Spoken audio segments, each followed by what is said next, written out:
الحمد لله وكفى وسلام على عباده الذين اصطفى أما بعد فأعوذ بالله السميع العليم من الشيطان الرجيم.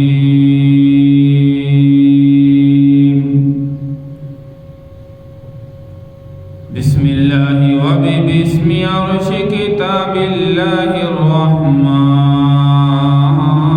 الرحيم.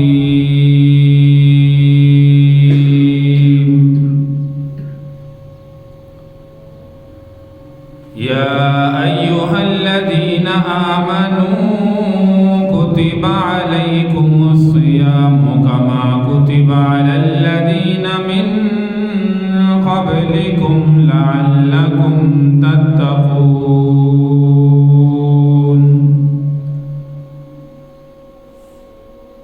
وقال في موضع آخر: لقد كان لكم في رسول الله أسوة حسنة. قال رسول الله صلى الله عليه وسلم: الصدق ينجي والكذب يهلك، أو كما قال عليه الصلاة والسلام. صدق الله مولانا العظيم. رب اشرح لي صدري ويسر لي أمري واحلل عقدة من لساني يفقه قولي. رب زدني علما رب زدني علما رب زدني علما. سبحانك لا علم لنا إلا ما علمتنا إنك أنت العليم الحكيم. يا رب صل وسلم دائما أبدا على حبيبك خير الخلق كلهم. تمام احباب پیارے پیغمبر صلی اللہ علیہ وسلم کی ذات پر درود پاک پڑھ. اللهم صل على محمد وعلى آل محمد كما صليت على إبراهيم وعلى آل إبراهيم إنك حميد مجيد. اللهم بارك على محمد وعلى آل محمد كما باركت على إبراهيم وعلى آل إبراهيم إنك حميد مجيد.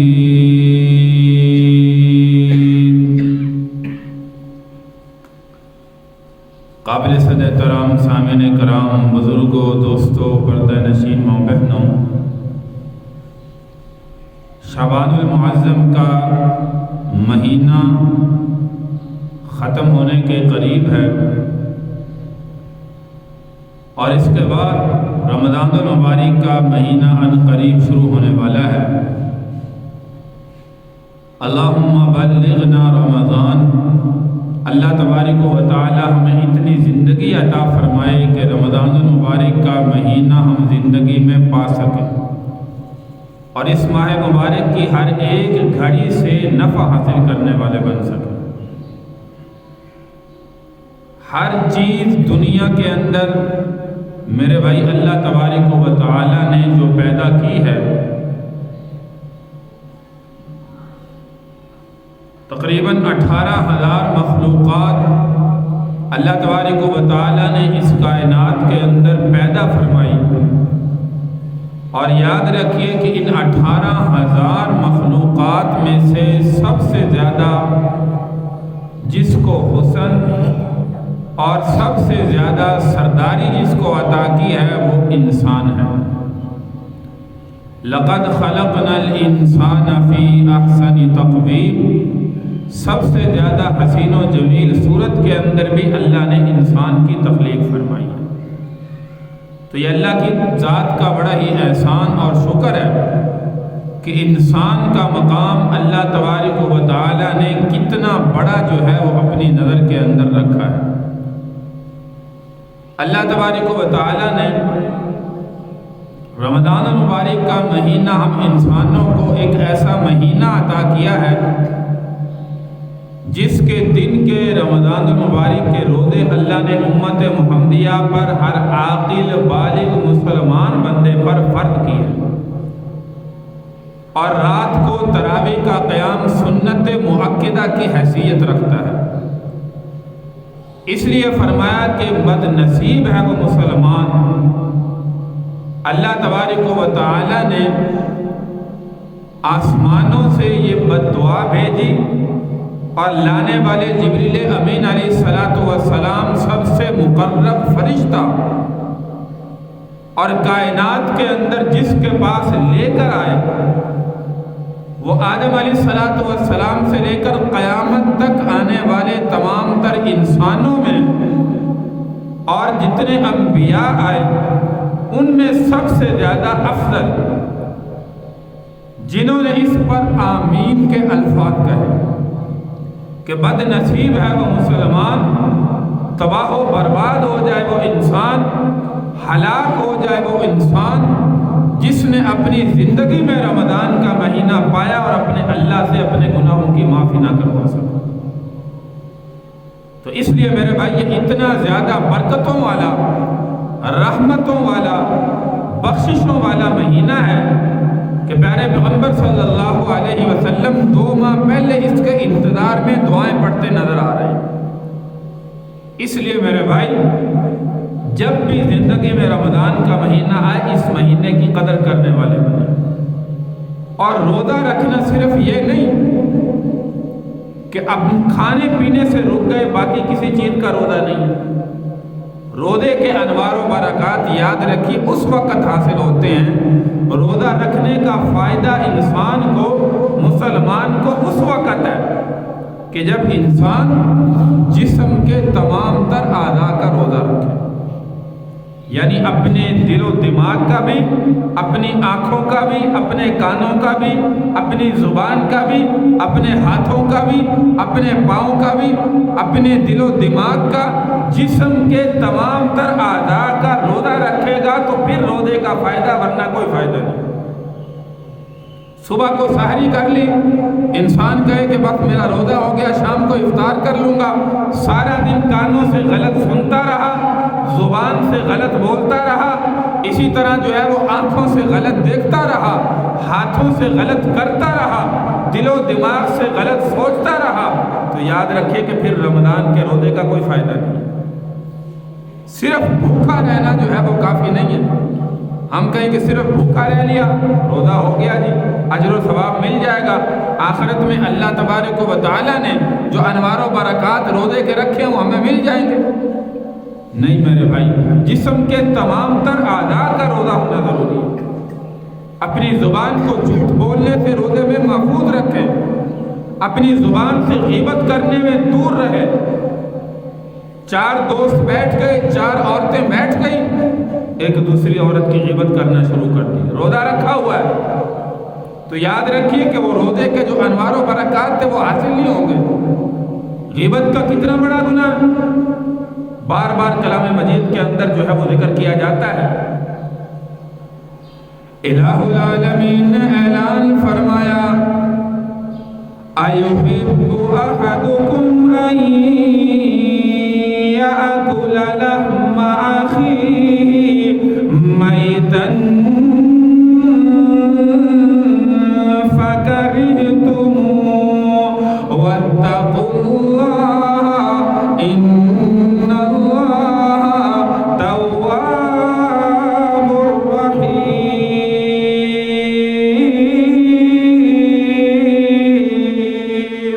الہ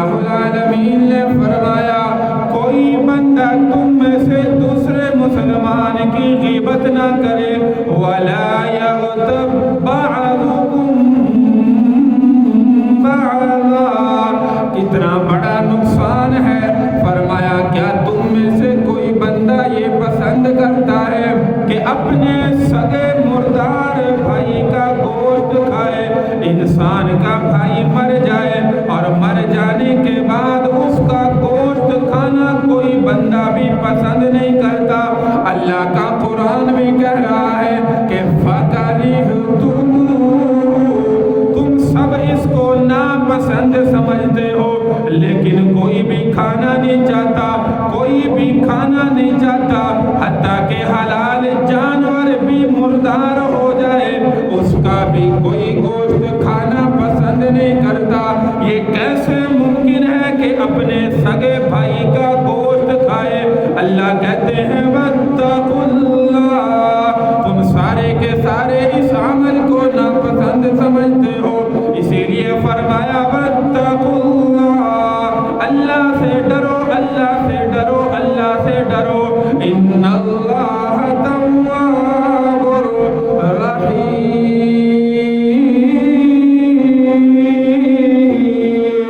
بے شک اللہ تمہاری توبہ کو قبول کرنے والا ہے اور تم پر رحم کرنے والا ہے۔ اس لیے میرے بھائی یہ گناہ اتنا بڑا ہے، روزے کی حالت میں انسان نے روزہ بھی رکھا اور پھر ساتھ ساتھ غیبت بھی کرتا رہے تو یاد رکھو کہ روزہ رکھنے کا کوئی فائدہ نہیں ہے، اس سے بہتر تھا کہ روزہ نہ رکھتا۔ روزہ رکھ کے ایسے کام، زبان سے جھوٹ بولنا، بد کلامی کرنا، کسی کو گالی دینا، کسی کی غیبت کرنا، کسی پر بہتان لگانا، اور غیبت کیا ہوتی ہے پہلے بھی اکثر جو ہے وہ سمجھاتا ہوں، یاد رکھیے غیبت اس کو کہتے ہیں۔ صحابہ کرام رضی اللہ عنہم اجمعین نے جب یہ گناہ کلام مجید میں سنا تو اللہ کے محبوب صلی اللہ علیہ وسلم سے سوال کیا، فرمایا یا رسول اللہ غیبت کہتے کس کو ہیں، ہمیں اس کی تعریف بتائیں، یہ نہ ہو کہ ہم اس گناہ میں مبتلا رہے اور ہمیں پتہ بھی نہ ہو۔ تو پیارے پیغمبر صلی اللہ علیہ وسلم نے فرمایا جب تم کسی بھائی کا، عورتیں بیٹھ کے کسی عورت کا وہ تذکرہ کریں جو عیب اس میں پایا جاتا ہو، مثال کے طور پہ کوئی عورت جو ہے زبان سے بد کلامی کرتی ہو، بری زبان ہو، کسی کو گالیاں دیتی ہو، کوئی اس میں اور کوئی بھی گناہ ہو، چند بہنیں بیٹھ کے اس کا ذکر کر رہی ہیں، کسی مرد میں کوئی برائی پائی جاتی ہے، آپس میں دوست بیٹھ کے کہتی ہیں یار فلاں ہمارا دوست ہے وہ ایسے ہے، وہ ایسے ہے، میں اس کو ایسے دیکھا وہ بد کلامی کرتا ہے، وہ جھوٹ بولتا ہے، وہ ایسے کرتا ہے، وہ یہ گناہ کرتا ہے، اس کی برائی اس میں پائی جا رہی ہے، اس کا ذکر بیٹھ کے کر رہے ہیں۔ پیارے پیغمبر صلی اللہ علیہ وسلم نے فرمایا کہ اسی کو تو غیبت کہا جاتا ہے، کہ فلاں بندے کے عیب کا بیٹھ کے آپس میں تم مذاکرہ کرو، اسی کو غیبت کہتے ہیں۔ یا رسول اللہ اگر نہیں پایا جاتا ہم اس کا ذکر کر رہے ہیں حالانکہ وہ گناہ اس بندے میں، اس بندی میں نہیں ہے، تو حضور علیہ السلام نے یاد رکھو فرمایا کہ یہ تو غیبت سے بھی بڑا گناہ ہے، جس کو بہتان کہتے ہیں۔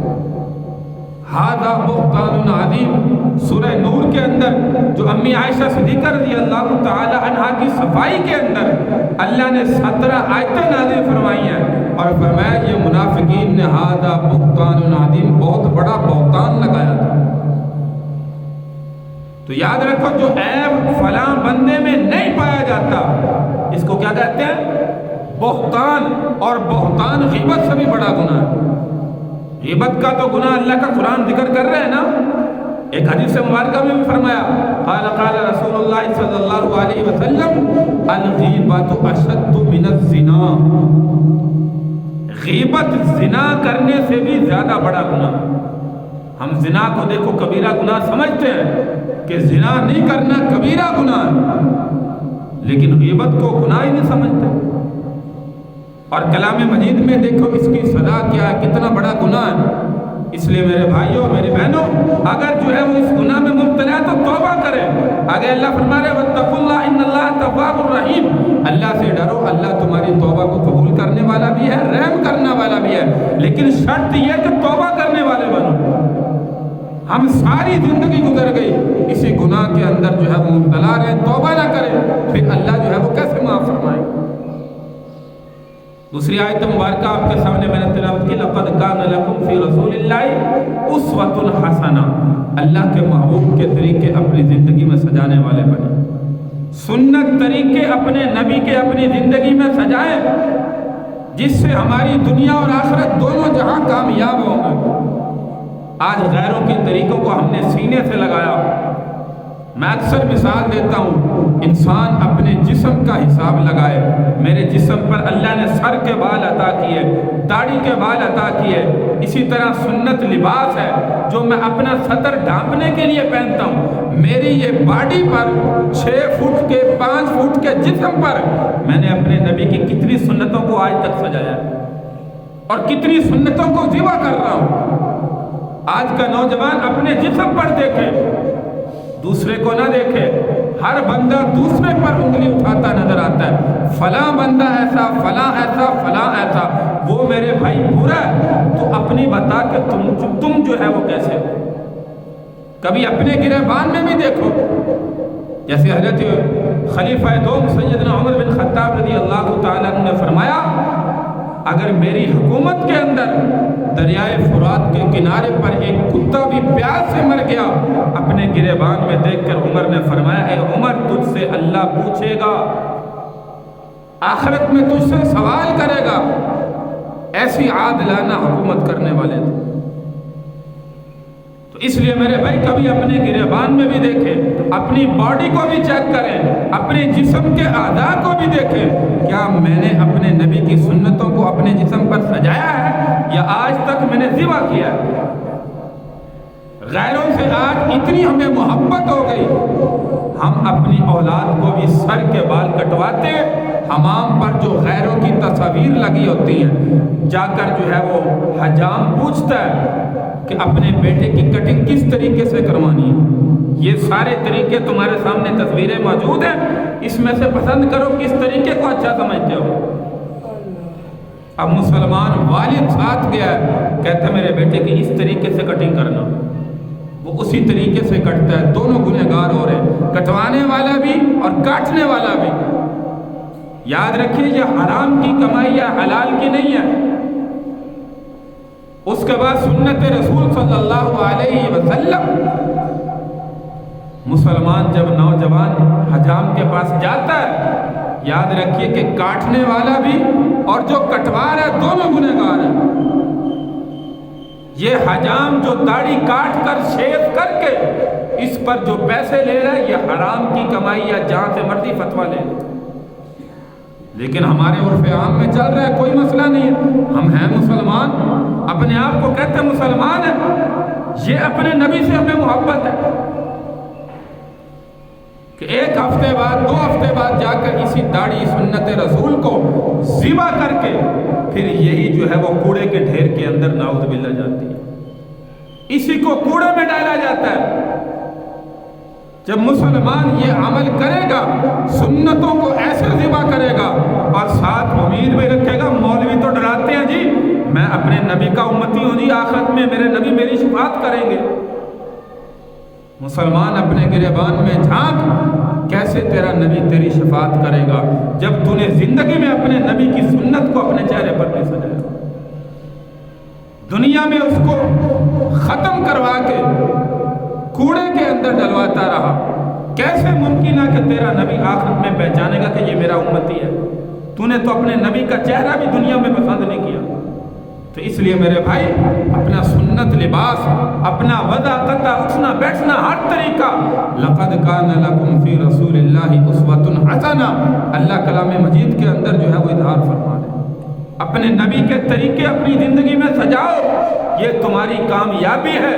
آج کا مسلمان روزہ رکھ کے یہ سارے گناہ کرے اور کہے کہ میں روزے دار بھی ہوں، میں مسلمان بھی ہوں، آخرت میں میری شفاعت بھی ہوگی، میرا نبی میری شفاعت کرے گا، یہ کیسے ممکن ہے؟